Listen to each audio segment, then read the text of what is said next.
Hey guys, welcome to Devbhoomi career point. आशा करता हूँ आप सभी लोग स्वस्थ होंगे, काफ़ी अच्छी आपकी स्टडी चल रही होगी। तो देखिए, आगामी 4 और 5 दिसंबर को जो आपका वीडियो का ग्रुप सी का एग्जाम है, इसके लिए लगातार चैनल पे टेस्ट सीरीज चल रही है। उत्तराखंड जीके टेस्ट सीरीज, सामान्य हिंदी टेस्ट सीरीज और जीएस की टेस्ट सीरीज और साथ ही Uttarakhand full length group C model paper, ठीक है। और इसके साथ साथ मैंने आपको प्रीवियस 2 भागों में कवि परिचय वाला सेक्शन करवाया था, एमसीक्यूज करवाए थे 40 एमसीक्यूज, जिसमें हमने कवि परिचय के पद्य खंड वाले कवियों को देखा था, ठीक है। आप सभी को पता है पद्य खंड में कबीरदास, सूरदास, तुलसीदास, मीराबाई, रसखान, जयशंकर प्रसाद, सूर्यकांत त्रिपाठी निराला, सुमित्रा नंदन पंत, माखनलाल चतुर्वेदी, मुक्तिबोध, मंगलेश डबराल और राजेश जोशी जी को रखा गया। तो उनसे संबंधित जितने भी महत्वपूर्ण एमसीक्यूज बनते थे वो मैंने आपको करवा दिए थे पार्ट 1 और पार्ट 2 में।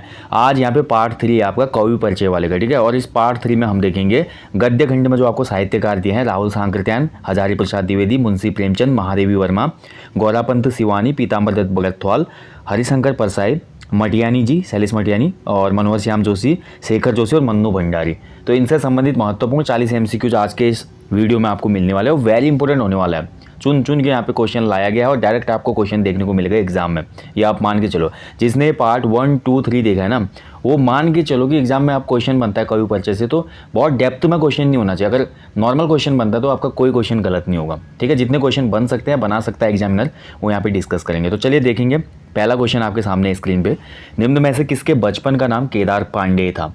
बहुत अच्छा क्वेश्चन है, पूर्व में एग्जाम में पूछा जा चुका है किसी ग्रुप सी के। तो केदार पांडे नाम से जो फेमस व्यक्ति थे, इनका नाम था राहुल सांकृत्यायन, ठीक है। ऑप्शन डी इसमें सही उत्तर है, राहुल सांकृत्यायन जी। राहुल सांकृत्यायन जी की बात करें तो इनका जन्म हुआ था 1893 में, 1893 में, और जन्म स्थान था आजमगढ़, उत्तर प्रदेश। इनके पिता का नाम गोवर्धन पांडे और माता का नाम था कुलवंती देवी, ठीक है। और एक घुमक्कड़ कवि के रूप में हम बहुत ज़्यादा जानते हैं केदार पांडे जी को। इनको घुमक्कड़ कवि भी कहा जाता है, ठीक है। चलिए बढ़ते हैं अगले क्वेश्चन की तरफ। फिर इनकी अन्य रचनाओं की बात करेंगे लास्ट वाले पॉइंट पे। वीर चंद्र सिंह गढ़वाली नामक जीवनी किसने लिखी थी? तो वीर चंद्र सिंह गढ़वाली जो जीवनी लिखी, ये भी हमारी रचना है राहुल सांकृत्यायन की। ऑप्शन ए इसमें सही उत्तर है, राहुल सांकृत्यायन, ठीक है। इन्होंने बहुत सी जीवनियाँ लिखी, जैसे कि सरदार पृथ्वी सिंह, नए भारत के नेता, बचपन की स्मृतियाँ, कार्ल मार्क्स के बारे में उन्होंने लिखा, स्टालिन, लेनिन, इन सब के बारे में लिखा। चाइना का जो एक लीडर था माओ त्से तुंग, उनकी भी इन्होंने जीवनी लिखी है। वीर चंद्र सिंह गढ़वाली की लिखी है, ठीक है। महामानव बुद्ध भी इनकी रचना है, ध्यान रखेंगे। तो ये इनके कुछ महत्वपूर्ण जीवनियाँ हैं जो हमारी राहुल सांकृत्यायन जी ने रचित की है, ठीक है। चलिए बढ़ते हैं अगले क्वेश्चन की तरफ। हिमालय परिचय कुमाऊं गढ़वाल के लेखक कौन है? तो देखिए, हिमालय परिचय कुमाऊं गढ़वाल दोनों जगह का है और ये रचना लिखी है हमारी किसने? ऑप्शन सी इसमें सही उत्तर है, राहुल सांकृत्यायन। ये भी राहुल सांकृत्यायन जी की ही रचना है। देखिए, यात्रा साहित्य बहुत बड़ा है राहुल सांकृत्यायन जी का, इसलिए इनको घुमक्कड़ कवि भी कहा जाता है, ठीक है। बचपन का नाम केदार पांडे था इनका। अब बात करें देखिए हिमालय परिचय कुमाऊं गढ़वाल, तो इनकी रचना, इसके साथ साथ इनकी लंका यात्रा, जापान यात्रा, किन्नर देश की यात्रा भी इनकी यात्रा साहित्य में रखी जाती है। मेरी तिब्बत यात्रा, मेरी लद्दाख यात्रा, रूस में 25 माह, पता नहीं मेरे को क्यों लग रहा है क्वेश्चन बनेगा, रूस में 25 माह, ये भी इनका यात्रा वृत्तांत है। ऐसे ही इन्होंने लिखा है विश्व की रूपरेखा और हिमालय परिचय कुमाऊं गढ़वाल, ठीक है। वेरी इंपॉर्टेंट इनके ये हमारे यात्रा वृत्तांत है।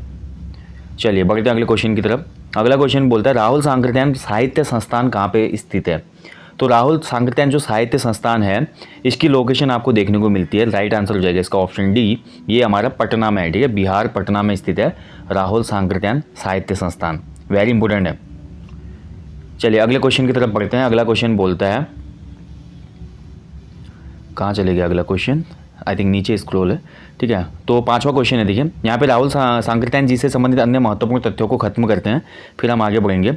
सांकृत्यायन जी, जो राहुल सांकृत्यायन जी है ना, इनका अन्य नाम है महापंडित, ठीक है। इनको महापंडित भी कहा जाता है, इस चीज़ का ध्यान रखेंगे।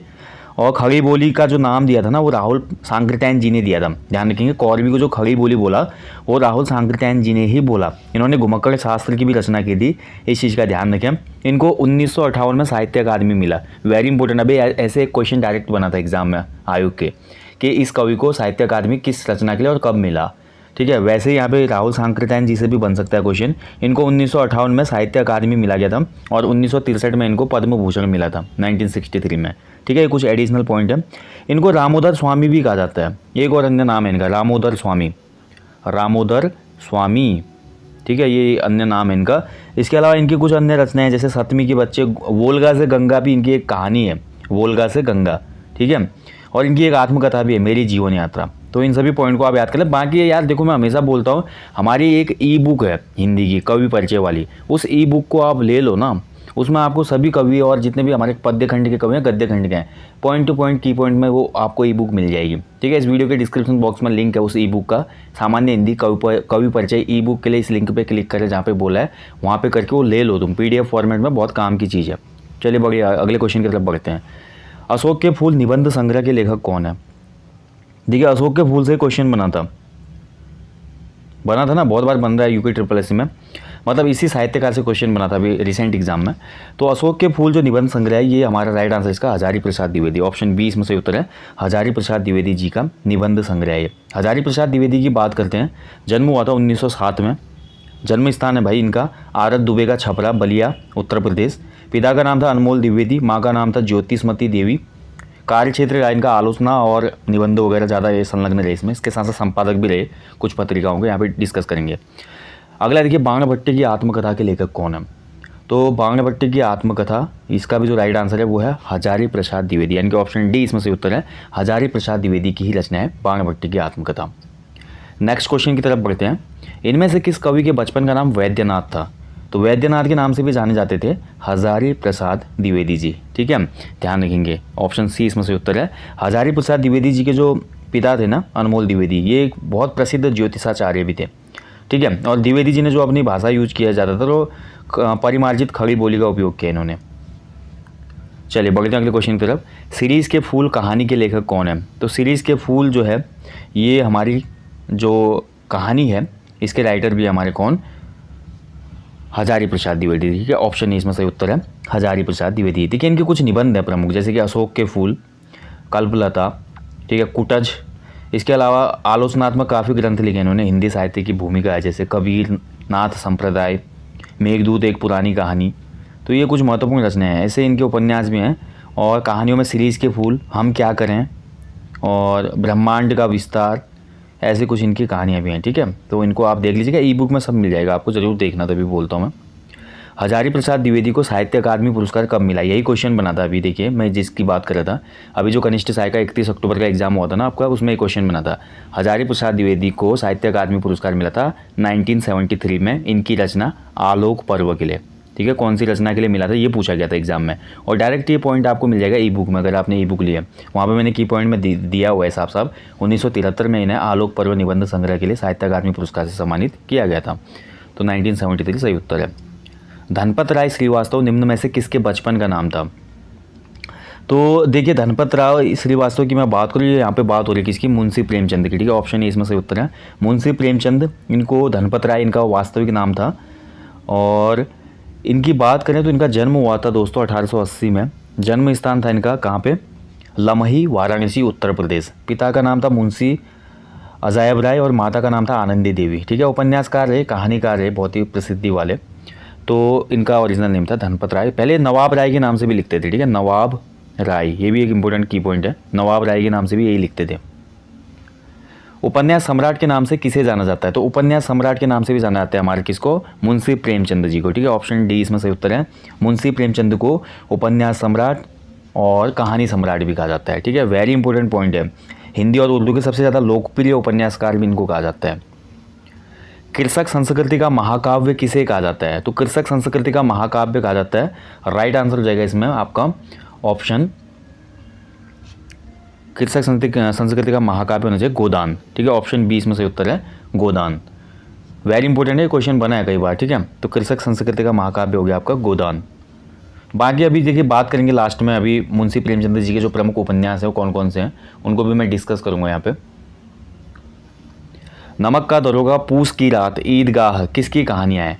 तो ये सभी कहानियाँ हैं भाई हमारी किसकी? मुंशी प्रेमचंद की। ठीक है, वेरी इंपॉर्टेंट है, ये ध्यान रखना है। पूस की रात में हल्कू कैरेक्टर था। नमक के दरोगा में आपका पंडित अलोपुद्दीन और बंसीधर जी की कहानी है। आजकल UPSSC ने नया ट्रेंड पकड़ा हुआ है ना, वो आपका फेमस जो रचना है वहाँ से उनके पात्र भी पूछ ले रहा है, विधा पूछ लेता है। दो बैलों की कथा, कफन, ठाकुर का कुआं, पंच परमेश्वर, ये सभी कहानियाँ भी हम मुंशी प्रेमचंद की। ऑप्शन ए सही उत्तर है इसमें।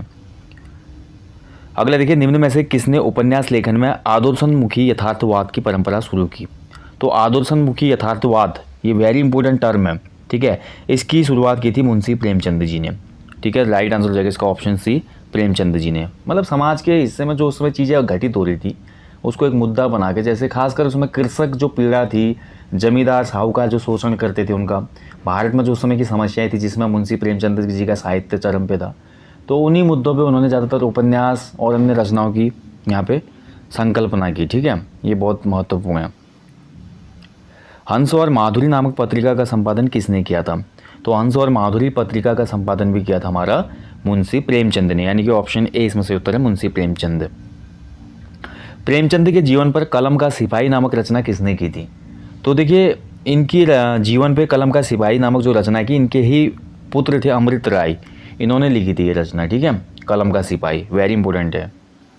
प्रेमचंद साहित्य संस्थान कहाँ स्थित है? तो प्रेमचंद साहित्य संस्थान की लोकेशन आपको देखने को मिलेगी गोरखपुर, उत्तर प्रदेश में। ऑप्शन डी इसमें से उत्तर है। अब देखिए, प्रेमचंद की मैं थोड़ा बात करूंगा यहाँ पे। प्रेमचंद की जो प्रमुख कहानियाँ हैं, अभी हमने देख ली कुछ कहानियाँ, तो इसके अलावा देखिए इनकी जो अन्य कहानियाँ हैं, कप्तान साहब, ठीक है, अमृत भी एक इनकी फेमस कहानी है, कफन भी इनकी कहानी है, ठाकुर का कुआं, ये भी याद कर लें। उपन्यास तो इनके अल्टीमेट है भाई, उपन्यास सम्राट ऐसे ही नहीं बोला जाता इनको। सेवा सदन, प्रेमाश्रम, निर्मला, रंगभूमि, ठीक है, कर्मभूमि, गबन, गोदान, और एक अपूर्ण इन्होंने उपन्यास भी लिखा था, मंगलसूत्र लिखते लिखते ही ये क्या हो गए थे, आकस्मिक निधन हो गया था इनका। ठीक है, तो मंगलसूत्र उपन्यास इनका अपूर्ण उपन्यास माना जाता है। नाटक भी लिखे इन्होंने, संग्राम, प्रेम की वेदी, और इसके अलावा निबंध भी लिखे इन्होंने कुछ। ठीक है, नया ज़माना, पुराना ज़माना इसमें मेन है, तो ये आप देख लेना, बहुत इंपॉर्टेंट है। और प्रेमचंद से जुड़ी अगर बात करें दोस्तों, तो प्रेमचंद जो है हमारे, जो इनका साहित्य संस्थान है गोरखपुर में दोस्तों, इसके अलावा 1980 में प्रेमचंद पर एक डाक टिकट भी जारी हुआ था। ठीक है, इन पर एक डाक टिकट निकला 1980 में। और इसके अलावा देखिए, हिंदी उर्दू के सबसे ज़्यादा ये जाने माने साहित्यकार माने जाते हैं, उपन्यासकार माने जाते हैं, इस चीज़ का हमेशा ध्यान रखें। ओके, बाकी इनकी एक दो रचनाओं पर फिल्म भी बनी है, शतरंज के खिलाड़ी और सदगति, सत्यजीत रे ने फिल्म बनाई थी उस पर। चलिए आगे बढ़ते हैं, अगला क्वेश्चन है, देखिए, महादेवी वर्मा का जन्म कब हुआ था? कई बार क्वेश्चन बन चुका है, आने वाले एग्जाम में भी पॉसिबिलिटी है। महादेवी वर्मा का जन्म हुआ था 1907 में, और जन्म स्थान है इनका फर्रुखाबाद, उत्तर प्रदेश। ठीक है, यहाँ पे जन्म हुआ। पिता का नाम था गोविंद प्रसाद वर्मा, माता का नाम था हेमरानी देवी। ठीक है, लेखिका रही, अध्यापक रही, उसके साथ साथ बहुत एक अच्छी हिंदी की जानी मानी राइटर रही। छायावाद के एक स्तंभ में इनको गिना जाता है, ध्यान रखेंगे। महादेवी वर्मा को यामा काव्य संग्रह के लिए ज्ञानपीठ पुरस्कार कब दिया गया था? तो देखिए, यामा के लिए इनको ज्ञानपीठ मिला, हिंदी का सबसे बड़ा पुरस्कार माना जाता है ज्ञानपीठ, एंड ये मिला था इनको। इसका जो राइट आंसर हो जाएगा वो हो जाएगा 1982, 1982, ऑप्शन सी सही उत्तर इसमें, 1982 में मिला था। अगला देखिए, निराला जी ने हिंदी के विशाल मंदिर की सरस्वती या वीणा पाणी किसे संबोधित किया था? तो सूर्यकांत त्रिपाठी निराला जी ने हिंदी के विशाल मंदिर की सरस्वती कहा था किसको? महादेवी वर्मा को। ठीक है, ऑप्शन डी इसमें सही उत्तर है, महादेवी वर्मा। देखिए, सूर्यकांत त्रिपाठी निराला और सुमित्रा नंदन पंत जी, ये दोनों ही महादेवी वर्मा के मुँह बोले भाई थे। ठीक है, कौन थे? मुँह बोले भाई थे ये दोनों। ठीक है, ये भी आपको पॉइंट याद रखना है। और इसके अलावा देखिए, छायावाद के 4 स्तंभों में महादेवी वर्मा रखी जाती है, लेकिन छायावाद के ब्रह्मा विष्णु महेश किसको कहा जाता है? कभी क्वेश्चन बनेगा, तो छायावाद के ब्रह्मा विष्णु और महेश, तो ये कहा जाता है हमारे किन तीनों को? जयशंकर प्रसाद, सुमित्रा नंदन पंत और सूर्यकांत त्रिपाठी निराला। जबकि छायावाद के 4 स्तंभों में फिर एक महादेवी वर्मा का नाम भी जुड़ जाता है। ठीक है, बात करेंगे यहाँ पे, देखिए जो हमारा अभी हमने ऊपर यामा की बात की ना, यामा इनका पूरा काव्य संकलन है। ठीक है, जितने भी इन्होंने काव्य लिखे थे उनका संकलन है। अगला देखिए, पथ के साथी किसका संस्मरण है? तो पथ के साथी ये एक संस्मरण विधा है। देखिए, विधाएं अलग अलग होती हैं। काव्य संग्रह जो होता है उसमें आपकी कविताएं वगैरह रहती हैं, निबंध संग्रह में आपका निबंध लिखा जाता है। ठीक है, ऐसे राइटिंग होती है। बाल साहित्य में बच्चों से संबंधित कहानी वगैरह हो सकती है। नाटक एक अलग विधा होती है। संस्मरण मतलब किसी एक विशेष चीज़ पे फोकस करते हुए, याद पे, किसी अपनी विशेष याद पे फोकस करते हुए उसके बारे में लिखना। ठीक है, वो कहलाता है संस्मरण। इसके अलावा रेखा चित्र होता है, अभी रेखा चित्र स्केच बोलते हैं जिसको, वो एक अलग विधा होती है। ऐसे ही हमारा रिपोर्टार जो होता है, रिपोर्टिंग करते हुए उस पर पूरी रचना लिखना। ठीक है, पत्रकारिता की तरह, तो ये कहानी आप सभी लोग जानते हैं। तो ये कुछ अलग अलग विधाएं होती है, तो संस्मरण इनका है। इनमें से राइट आंसर हो जाएगा इसका, देखिए, पथ के साथ ही महादेवी वर्मा का संस्मरण है। इसके अलावा इनका देखिए एक और है, मेरा परिवार। ठीक है, मेरा परिवार भी इनका एक संस्मरण है। रेखा चित्र की बात करते हैं तो अतीत के चलचित्र इनका रेखा चित्र है, ध्यान रखेंगे, और स्मृति की रेखाएं। हिंदी साहित्य में रहस्यवाद का प्रवर्तक किसे माना जाता है? वेरी इंपॉर्टेंट क्वेश्चन है भाई। हिंदी साहित्य में रहस्यवाद का प्रवर्तक, तो ये माना जाता है हमारा महादेवी वर्मा जी को, ही ऑप्शन ए इसमें से उत्तर है महादेवी वर्मा। महादेवी वर्मा संग्रहालय कहाँ स्थित है? तो महादेवी वर्मा म्यूजियम ये आपको देखने को मिलेगा हमारे उत्तराखंड में, ठीक है। ये उत्तराखंड के रामगढ़ में है महादेवी वर्मा संग्रहालय, मीरा कुटीर भी इसको कहा जाता है। और ध्यान रखेंगे दोस्तों, वेरी इंपॉर्टेंट है, महादेवी वर्मा प्रवास करती थी यहाँ पे और कुछ रचनाएं यहाँ पे भी उन्होंने की थी। महादेवी वर्मा की मैं बात करूँ, देखिए यामा के लिए ज्ञानपीठ मिला 1982 में। इसके अलावा इनको देखिए 1988 में मरणोपरांत 1988 इनकी मृत्यु हो चुकी थी, क्योंकि इनकी मृत्यु 87 में ही हो गई थी। तो 1988 में इनको मरने के बाद पद्म विभूषण से सम्मानित किया गया। 1956 में पद्म भूषण दिया गया था इनको, ठीक है। ये कुछ इंपॉर्टेंट पॉइंट है, क्वेश्चन बन जाता है। और जो ये मैं मीरा मंदिर या मीरा कुटीर बोला ना, 1936 में रामगढ़ में इसकी स्थापना की थी इन्होंने। और इसके अलावा देखिए महादेवी वर्मा वो पहली कवयित्री हैं जिन्होंने भारत में महिला कवि सम्मेलन की नींव रखी थी। कभी क्वेश्चन बन सकता है भारत में महिला कवि सम्मेलन जो हुआ किसके प्रयासों से हुआ? तो महादेवी वर्मा के ही प्रयासों से हुआ, ठीक है। बाकी अन्य महत्वपूर्ण तथ्यों को आप देख सकते हैं ई बुक में। अगर देखिए किस कवयित्री को शिवानी के नाम से भी जाना जाता है? तो शिवानी के नाम से जानी जाती है हमारी उत्तराखंड की कवयित्री गौरा पंत, ठीक है। ऑप्शन ए इसमें से उत्तर है गौरा पंत। गौरा पंत जी की भी बात कर लेते हैं। जन्म हुआ था 17 अक्टूबर 1923 को, ठीक है। कहाँ पे जन्म हुआ इनका? राजकोट, गुजरात में। और पिता का नाम था अश्विनी कुमार पांडे। लेखिका रही, उपन्यासकार रही और कुछ यात्रा वृत्तांत भी इनके।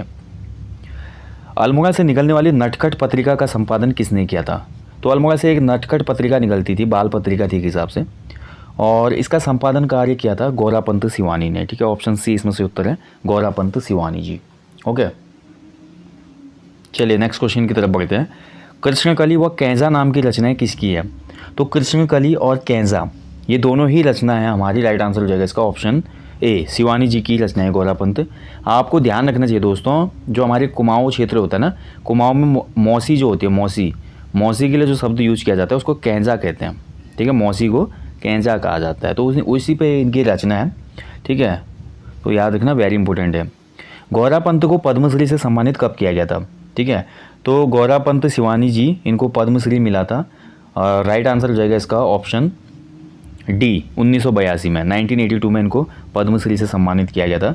वेरी इंपॉर्टेंट है, याद रखेंगे, ठीक है। और कभी कभी क्वेश्चन भी ये भी बनता है, हमारी राज्य की कौन सी कवयित्री है जिनकी भाषा शैली महादेवी वर्मा से मिलती है? तो महादेवी वर्मा से इन्हीं की भाषा शैली मिलती है, गौरा पंत शिवानी जी की। ये वेरी इंपॉर्टेंट पॉइंट है इनके बारे में। अगर देखिए विषकन्या और कालिंदी नाम की रचनाएं किसकी है?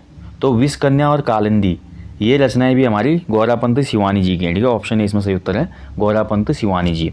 शिवानी जी की मैं रचनाओं की बात करूँ तो इनके उपन्यास है जैसे कि कृष्णकली अभी हमने बात किया, और इसके अलावा कैंजा हो गया, ठीक है, विषकन्या हो गया, अतिथि, कालिंदी, ये इनकी रचनाएं हैं।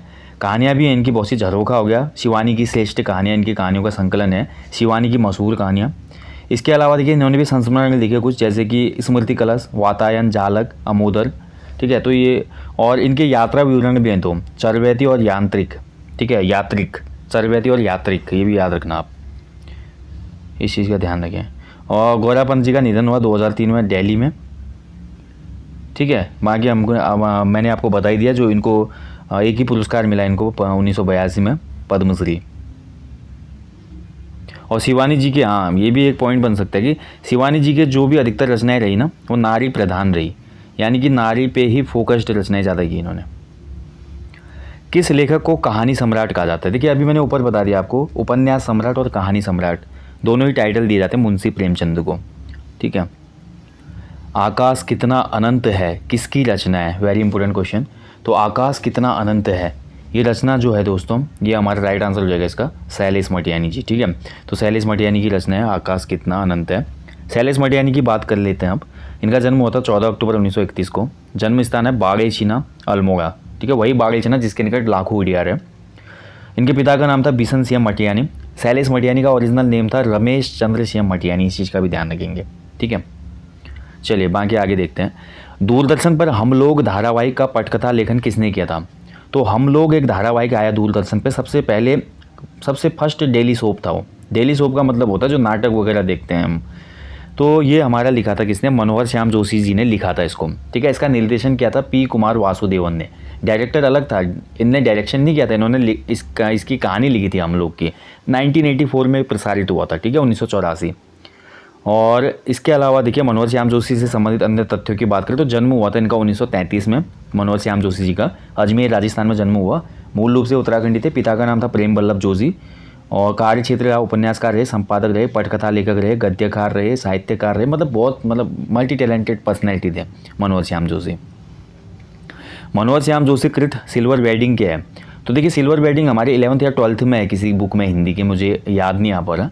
तो सिल्वर वेडिंग कहानी का पात्र पूछ लिया था लास्ट किसी एग्जाम में, यशोधर बाबू थे। यशोधर बाबू की सिल्वर वेडिंग होती है नहीं उस दिन घर में, ठीक है, तो उसी पर रिलेटेड पूरी कहानी थी ये कहानी थी, ठीक है। ऑप्शन ए इसमें सही उत्तर जाएगा कहानी।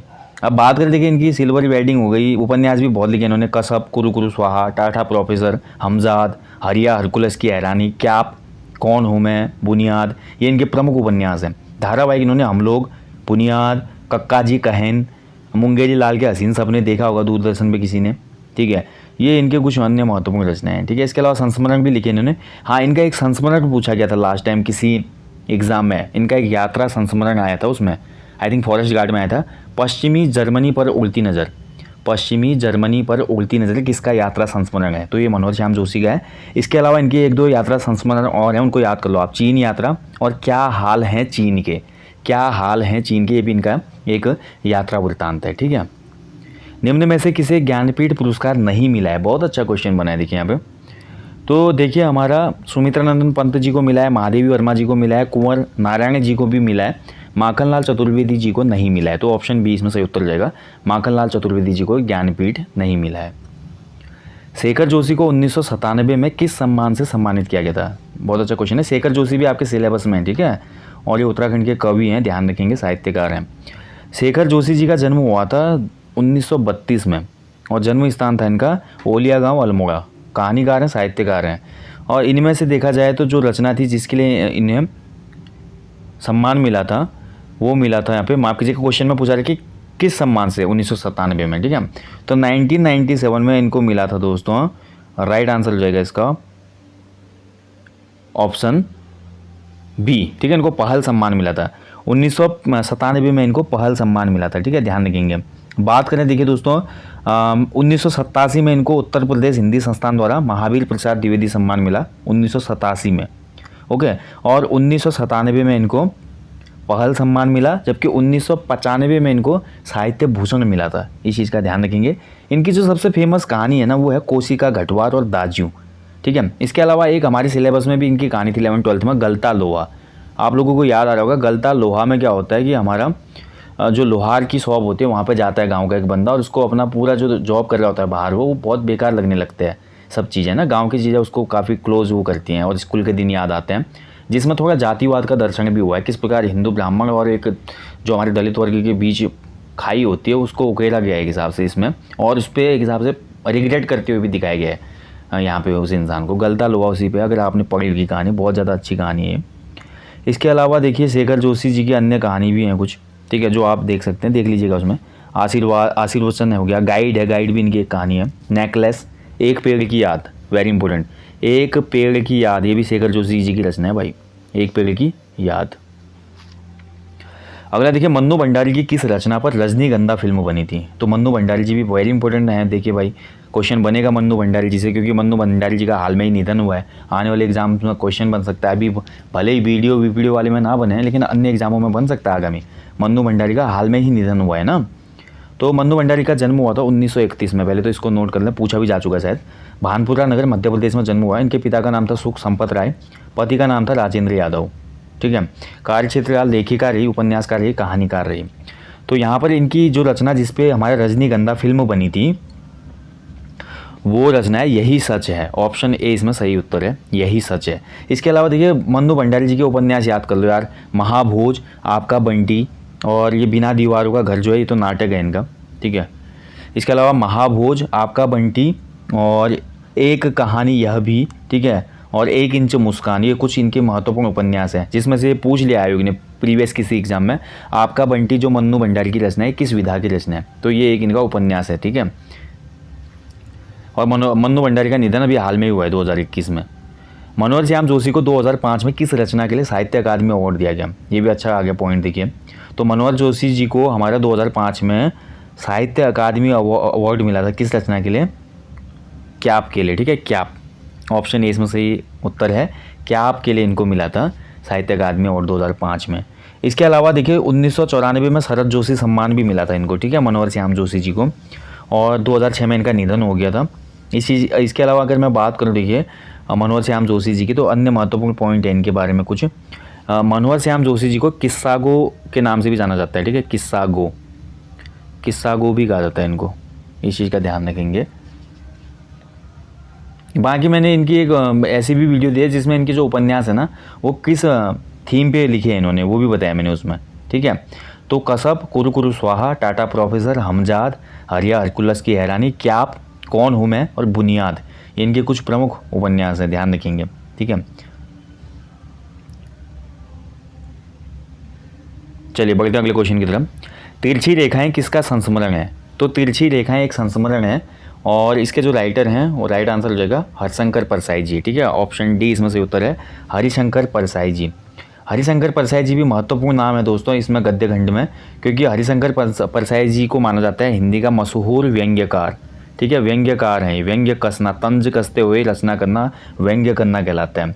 इनका जन्म हुआ था 1924 में, हरिशंकर प्रसाद जी का, होशंगाबाद मध्य प्रदेश में, ठीक है। पिता का नाम था बंधुवाले अधवाले, तो उनके पुत्र थे हरिशंकर प्रसाद जी, और व्यंग्य ऐसा करते थे कि मतलब इनके बराबर कोई नहीं माना जाता हिंदी में व्यंग्यकार में, इतने टॉप लेवल के वो व्यंग्यकार माने जाते हैं। अगला देखिए पीताम्बर दत्त बड़त्वाल जी का जन्म कब हुआ था? देखिए पीताम्बर दत्त बड़त्वाल जी भी हमारे सिलेबस में गद्य खंड वाले में और उत्तराखंड से रिलेट करते हैं। पीताम्बर जी का जन्म हुआ था, हमारा राइट आंसर हो जाएगा 1901, ऑप्शन 20 में से उत्तर है। इनका जन्म हुआ था पाली गांव पौड़ी गढ़वाल में, ठीक है। पिता का नाम था गौरी दत्त बड़त्वाल जी, और पीताम्बर दत्त बड़त्वाल जी को हम जानते हैं स्पेशली अंबर नाम से, बचपन में अंबर नाम से कविताएं लिखते थे। क्वेश्चन बन सकता है इनमें से कौन सा कवि बचपन में अंबर नाम से कविताएं लिखता था, ठीक है, तो ये आपको याद रखना है। और मात्र 43 वर्ष की अल्पायु में ही इनका निधन हो जाता है, तो ज़्यादा कर नहीं पाए कुछ, ठीक है, और 1944 में ये पंचतत्व में विलीन हो गए थे। हिंदी काव्य में निर्गुणवाद किसकी रचना है? तो देखिए यही इनकी सबसे स्पेशल रचना है पीताम्बर दत्त बड़त्वाल जी की, जिसके लिए बहुत ज़्यादा फेमस हुए थे।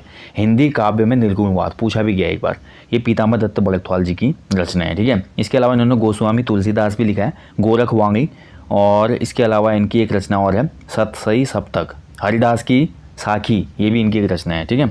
तो बाकी आप देख लेना, मैं आपको फिर से बोल रहा हूँ, अगर हिंदी काव्य परिचय ई बुक नहीं लिया आपने तो ज़रूर लेना, बहुत फ़ायदा मिलेगा आपको, एक बार उसको देखते हुए जाना एग्जाम में, ठीक है। तो यहाँ पे सेशन समाप्त करते हैं दोस्तों। ये था हमारा हिंदी कवि परिचय भाग 3। तो यहीं पे हमारे कवर हो गए जितने भी कवियों से संबंधित MCQs बन सकते हैं, काव्य खंड यानी कि पद्य खंड और गद्य खंड से, पार्ट 1, पार्ट 2, पार्ट 3 तीनों देख लो, और ये तीनों पार्ट आपको मिल जाएंगे सामान्य हिंदी टेस्ट सीरीज वाली प्लेलिस्ट में, ठीक है, तो ज़रूर देखना। बाकी दोस्तों सेशन को समाप्त करते हैं, जाने से पहले हमेशा की तरह एक बार फिर से बोलूँगा, अपने जीवन में बहुत सारे पेड़ लगाएं और लोगों को भी पेड़ लगाने के लिए मोटिवेट करें, और ये अवेयरनेस इतनी ज़्यादा फैलाएं कि सभी लोग इसको अपनी एक नैतिक ड्यूटी समझें, ठीक है, मोरल ड्यूटी समझें, और लोग इसको ज़्यादा से ज़्यादा करें। बाकी उत्तराखंड में जब भी आप घूमने जाते हैं खूबसूरत प्लेसेस पे, तो वहाँ पे साफ़ सफाई का विशेष ध्यान रखें और लोगों को भी उसकी महत्वता समझाएं, और बाहर से जो लोग आते हैं और यहाँ पे उनको बताएं कि यहाँ पे आएँ तो अच्छे से वो साफ़ सफाई का विशेष ध्यान रखें, और हमारे पर्यटक जो स्थल हैं उनको किसी भी प्रकार की हानि नहीं पहुँचनी चाहिए पॉलीथीन से, प्लास्टिक से, या अन्य किसी इस प्रकार का जो हमारा कचरा होता है जो कि पारिस्थितिकी तंत्र को नुकसान पहुंचाता है। आशा करता हूं आप इस मुहिम के भागीदार बनेंगे और हमारे उत्तराखंड को और खूबसूरत बनाने में अपना सहयोग प्रदान करेंगे। Thank you for watching guys, अपना ध्यान रखें, खूब एनर्जेटिक रहें, मोटिवेटेड होकर पढ़ाई करें, और एग्जाम हॉल में भी वैसे ही जाना है। मिलूंगा जल्दी आपको नेक्स्ट टॉपिक में, तब तक अपना ध्यान रखें। जय हिंद, जय उत्तराखंड, शुभ रात्रि।